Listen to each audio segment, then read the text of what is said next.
Who should Tyson Fury fight next?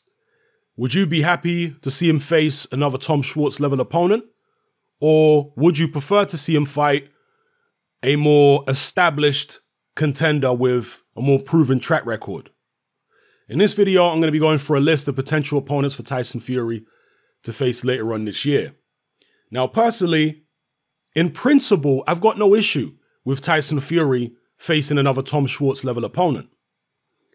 Because Tyson Fury went into the Deontay Wilder fight at only about 60%. He needed several more tune-up fights to get back to his best.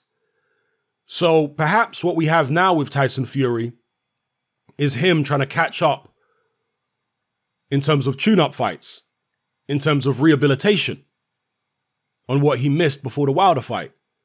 So if he's doing that, no problem. The only issue I have is with the way those fights are presented to the public. They're presented as world title fights. They're presented on pay-per-view. You've got Tom Schwartz being made out to be as good as Andy Ruiz or Dominic Breazeale or better. This is extremely disingenuous. Only casuals or people who have some serious bias and agenda would try and make out that Tom Schwartz is on the level of a Dominic Breazeale or an Andy Ruiz, or even a Luis Ortiz, because we've seen Tyson Fury now trying to deride Luis Ortiz, saying he's 100 and something years old. Like, if you're going to take rehabilitation fights against cream puffs, then present it as such. Don't present it as, you know, better than your rival's opponents, because that's just disingenuous. And that's the issue I have with it. Yeah? Putting Fury versus Schwartz on pay-per-view, what a scandal. Now, again, I'm not saying Fury has to present them, you know, Tom Schwartz as a complete bum. So yeah, you're not going to do that as a promoter. That's suicide. But to go overboard and say this guy's better than the guys my rivals have been fighting or on the same level, that's not going to fly. That's where people like me, who are impartial, who understand the tricks that promoters and fighters sometimes play, have to step up to the plate and say, and call it out for what it is, which is BS. Yeah, that's BS. So it looks as though Tyson Fury is going to continue on having these rehabilitation fights instead of taking on legitimate contenders. But on the off chance that he does take on a legitimate contender, and look, Bob Arum is saying that Tyson Fury knocks out any heavyweight inside, what? Well, he said he knocks out Wilder inside 5 rounds, and he said he knocks out any heavyweight. Bob Arum can't really believe that. Because if he did believe that, he'd be willing to put Tyson Fury in with a legitimate established contender later on this year. Yeah, if he has that much confidence in his fighter, then he'd have no problem putting Tyson Fury in with any of the names I'm going to mention. But you guys tell me how likely you think it is that he's going to do that. So anyway, if Tyson Fury does fight a legitimate contender in his next fight, let's go through some possible names. So let's start off here with Alexander Povetkin, because he doesn't have a fight lined up as far as I'm aware. The Usyk fight is not happening. Usyk has decided not to fight Povetkin because of the political situation between their respective countries. He doesn't think it would be a good idea to go ahead with that. So Povetkin, yeah, he's getting up there in age. I think he's 39 now, but he's only lost 2 fights, and he gave AJ issues for the first few rounds, and at a bare minimum, Alexander Povetkin is going to be a hell of a lot better than Tom Schwartz. I mean, we can all agree on that. This is multiple levels step up from Tom Schwartz. Facts. So, you know, I've seen some people say, well, you know, Tyson Fury's going to beat these guys, so what's the point in him fighting them? Well, he's going to beat Tom Schwartz. I mean, how much of a mismatch do you want? Do you want a complete farce like Tom Schwartz, or even like the upcoming Manuel Charr fight, which is the one rumored to be most likely for Fury next? That's another farce. When there was rumors of Charr being lined up to fight AJ as a replacement for Miller, I said, that's a fight I don't want to see. Hell no. Same thing for Fury. Povetkin would put up much better resistance. It would be much less of a farce if Fury was to fight Povetkin. Yeah? So that's a potential right there. As far as I know, Povetkin's not tied up with anything. So yeah, let's have a look at Alexander Povetkin as a potential opponent for Tyson Fury later on this year. Again, if Bob Arum is as confident in Fury as he says he is, he should have no problem making a fight like that. The guy's a free agent, only 2 losses. Let's see if Tyson Fury can do a better job on him than Klitschko or Joshua did. Dylan White. Now, he's obviously fighting Oscar Rivas. The winner of White Rivas could be opponent for Tyson Fury. You see, again, if Fury and Bob Arum are as confident as they make themselves out to be, then they should have no problem fighting the winner of White Rivas. 1, because it's one of the most credible contenders in the division. 2, because it would be a big fight. If you're interested in, getting good names on Fury's resume, because he's only had 2 world title fights. He's only fought 2, truly world level guys at the time he fought him. So if you want to grow that resume, expand that resume, the Dylan White Oscar Rivas winner would be a great selection for Tyson Fury. It would bring, money in. It's definitely a more sellable fight than something like a Tom Schwartz. So yeah, now Dylan White Oscar Rivas winner, that's also a good opponent for Tyson Fury next. And again, if Tyson Fury is running around saying he's the best of the best, he can beat everybody, nobody stands a chance with him, and Bob Arum saying the same, then they should have no issue fighting these guys. If Tyson Fury says, you know what, I need some rehabilitation fights, I'm warming up, I'm trying to get back to my best. If he was to say that, cool. I'll give you a pass in terms of not fighting the best contenders. But don't make out as though you're fighting guys who are legit when you're not. Don't do that. Don't do that. And doing it on pay-per-view? Jeez. Jarrell Miller. That's another possibility. It appears as though Jarrell Miller's relationship with DAZN and Eddie Hearn is maybe coming to an end after the PED scandal. He has been pictured shaking hands with Bob Arum. So there's now rumors of Miller maybe jumping over to ESPN and Top Rank. If that was to happen, that would make a Tyson Fury fight a bit more realistic for later on this year. And I think it would be a good move by Tyson Fury to be fighting a Jarrell Miller. There is a backstory between them. They did spar way back in the days. Tyson Fury claimed he dropped Jarrell Miller a bunch of times. And I personally believe Fury. I know Fury's very, very touch and go when it comes to believing what the hell he says. But I personally believe the Jarrell Miller story. I'm using my discernment. I'm using my spidey senses, and I believe the Jarrell Miller story. I think he did drop Jarrell Miller multiple times in sparring. And look, both guys are economical with the truth, to say the least. But out of the 2 of them, I think Jarrell Miller is even more dishonest than Tyson Fury is. Because the way he has lied and lied and lied about this PED thing, he's still lying now. He's still coming up with cock and bull stories to explain all those drugs being in his system now. The guy just doesn't stop. He's a compulsive liar. He's a pathological liar. So I believe Tyson Fury did drop him. There's a backstory there. And I think it's another good opponent for Tyson Fury to fight at the back end of this year. Certainly much better than Schwartz. And I would certainly expect a far more competitive fight between Fury and Miller than Fury and Manuel Charr. Then we got Luis Ortiz. Well, he's tied up with Deontay Wilder, so that's not likely to happen. Kubrat Pulev, another guy who's on ESPN.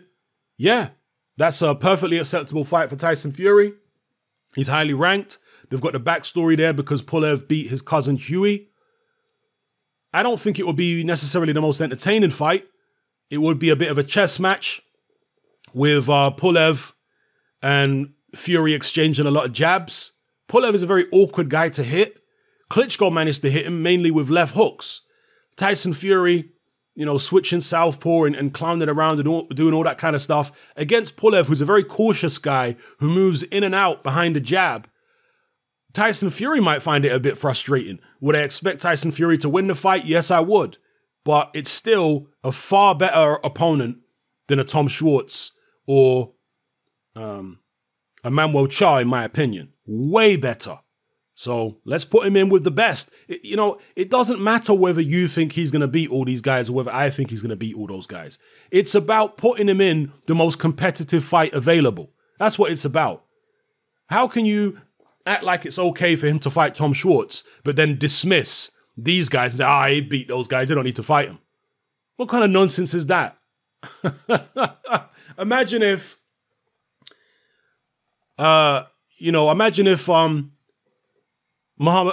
George Foreman had refused to fight Muhammad Ali and said, oh, well, I already beat Ken Norton and Joe Frazier and they beat Ali up. What's the point in fighting Ali? Pointless fight. What if Mike Tyson refused to fight Buster Douglas? Oh, Douglas already lost to Tucker and I beat Tucker, so no point fighting Douglas. What if, Anthony Joshua refused to fight Andy Ruiz? Oh, no point in fighting Ruiz. He already lost to Parker and I beat Parker. Pointless fight. Do you get the picture? Heavyweight boxing is notoriously unpredictable. So put the best guys in against the best guys, against the top contenders. That's how you build a resume. You don't build a resume recycling Deontay Wilder as an opponent over and over again and fighting people like Tom Schwartz in between. That's not how you build, a historically great resume. No. You need to go in there and fight these kind of guys I'm talking about as well. The top contenders. This is why Muhammad Ali was so revered during his time.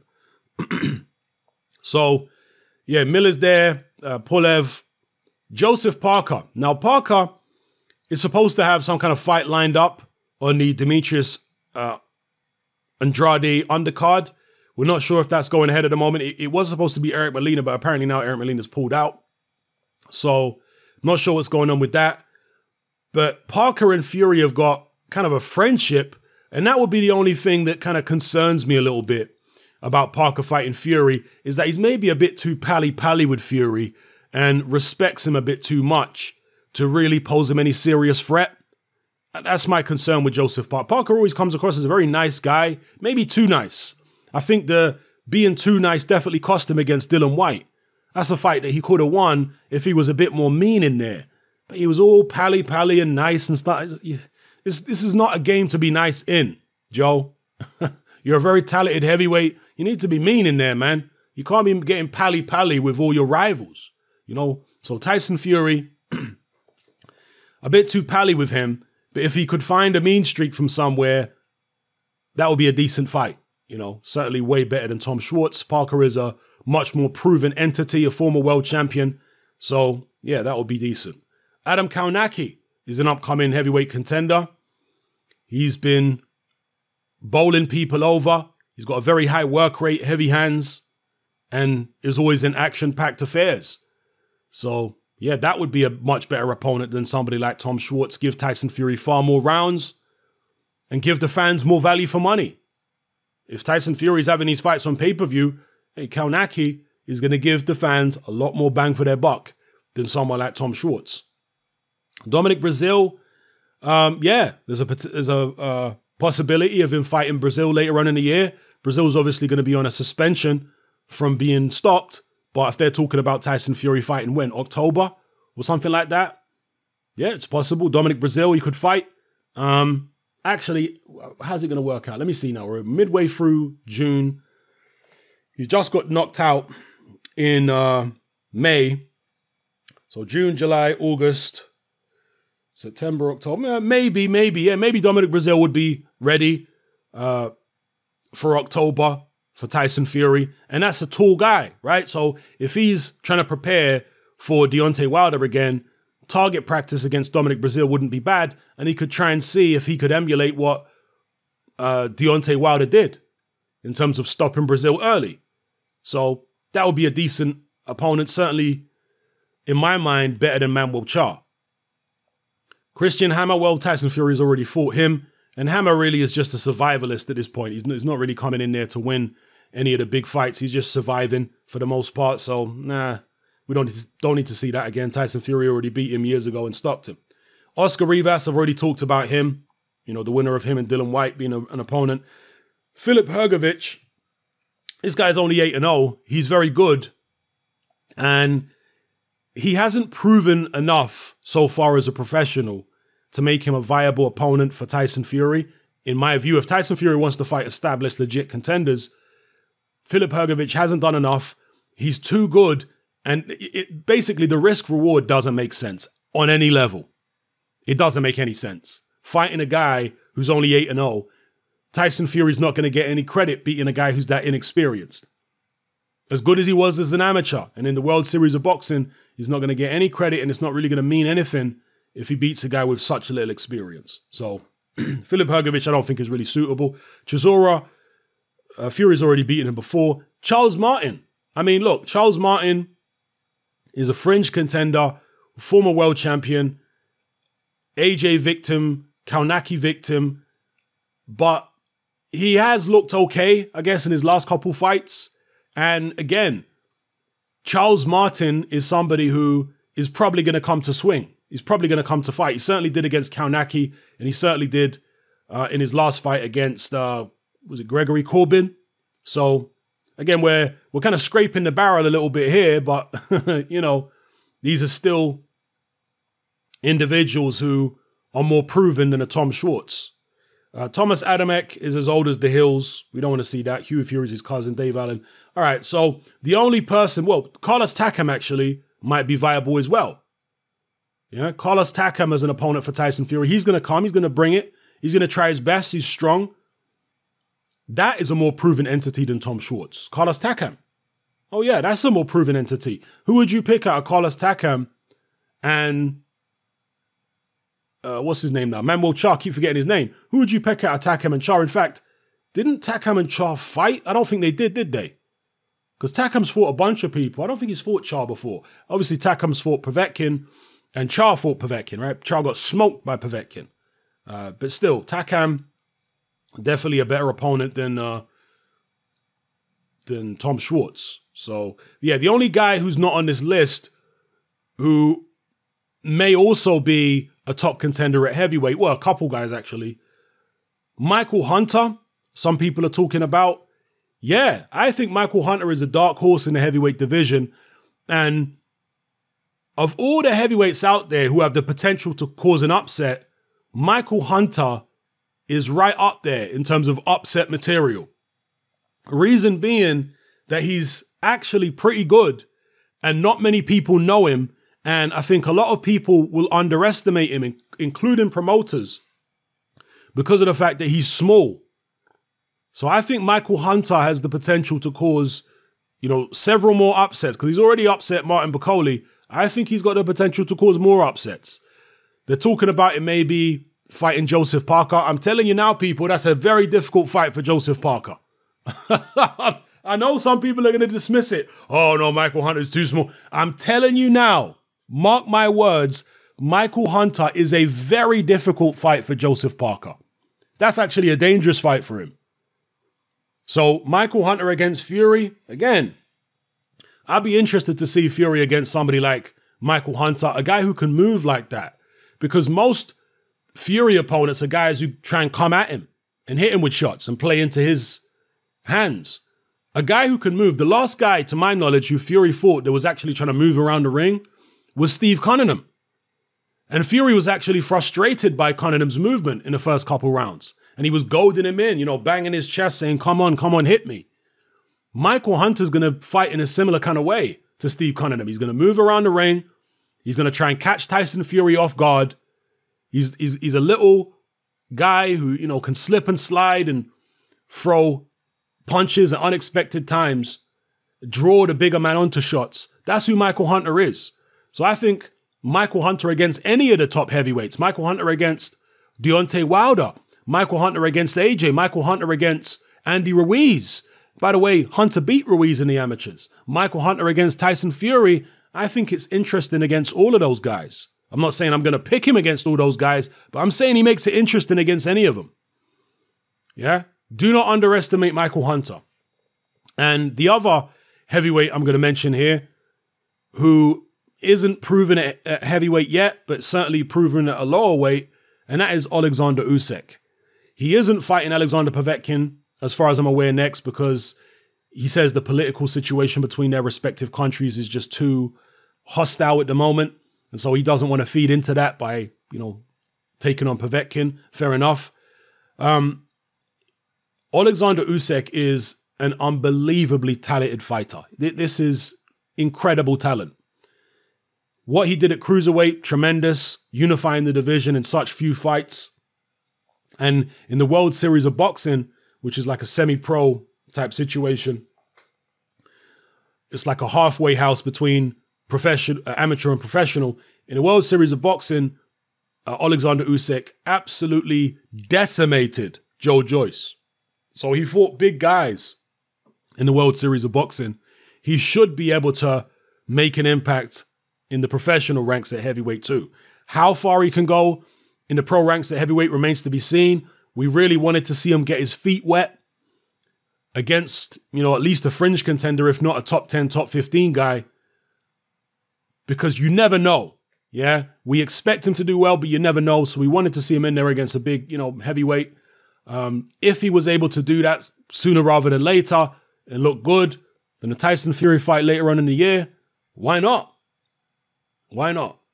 I know we're always bogged down with promotional differences and television networks and all that kind of nonsense. But in an ideal world, you know, and look, where there's a will, there's a way. If two sides are willing, not just the fighters, but also the promoters, managers, etc., then things can usually happen. So Alexander Usyk versus Tyson Fury later on this year is great for Fury's resume. You've just beaten one of the best fighters in boxing, period. Never mind one of the best fighters in a particular division, one of the best fighters in the whole of boxing, if he beats Alexander Usyk. So that's great for Fury's resume. Yeah? These are all potentials, and these are all potentials for any of the heavyweight champions. These are all potentials for Andy Ruiz. These are all potentials for Deontay Wilder. Yeah? But Tyson Fury says that he's the real heavyweight champion, that all the guys with belts, they're not legitimate. He's downplaying all that. Okay, well, step up to the plate and actually live up to the standard that you claim you're at. Because if you're the real heavyweight champion, you'll be fighting these kind of guys. You won't be fighting Tom Schwartz's. You won't be fighting Manuel Charles. You'll be fighting these kind of guys and then fighting Deontay Wilder in the rematch. I mean, Wilder, look, we all wanted to see Wilder versus AJ instead of Wilder versus Ortiz too. But Ortiz is a hell of a lot better, way better than Tom Schwartz. Never mind that Tyson Fury says he's 147 years old. 147-year-old Luis Ortiz still smokes Tom Schwartz. Still smokes Manuel Charles. So even Wilder is fighting people way better at this point than Tyson Fury is fighting. Let's be real. Okay, but Tyson Fury says, you know, Wilder's belt is really his belt and all that kind of stuff. Let's hold Tyson Fury up to the standard that he claims he's at. Let's do that. That's only fair. Right? This is what this is all about, is being fair. So anyway, drop your comments in the comment section below. Let me know how you feel about everything I've talked about in this video. Who would you like to see Tyson Fury fight next? What are the odds of him actually fighting somebody with a pulse in his next fight rather than taking on another Tom Schwartz level opponent? What do you think? Let me know, people. It's happening. I'm out. Join me on Patreon. I upload a minimum of 2 podcasts every single week, covering a wide variety of controversial topics, as well as live stream Q&A sessions. Take a look on screen right now at some of the podcasts I've produced so far. For just $3 a month, the equivalent of about £2 a month, you get access to all my new podcasts and my entire back catalogue of past podcasts, including my popular Confessions of a Nightclub Bouncer series. You can listen on your computer or on your smartphone or tablet by downloading the Patreon app from the Google Play Store or the App Store for free. The Patreon app also allows you to download each podcast in MP3. For less than the price of a cup of coffee, you get access to dozens of hours of exclusive content. It's easy to sign up, there's no contract, and you can cancel at any time. So come and join our community of free and critical thinkers by signing up with me here on Patreon today.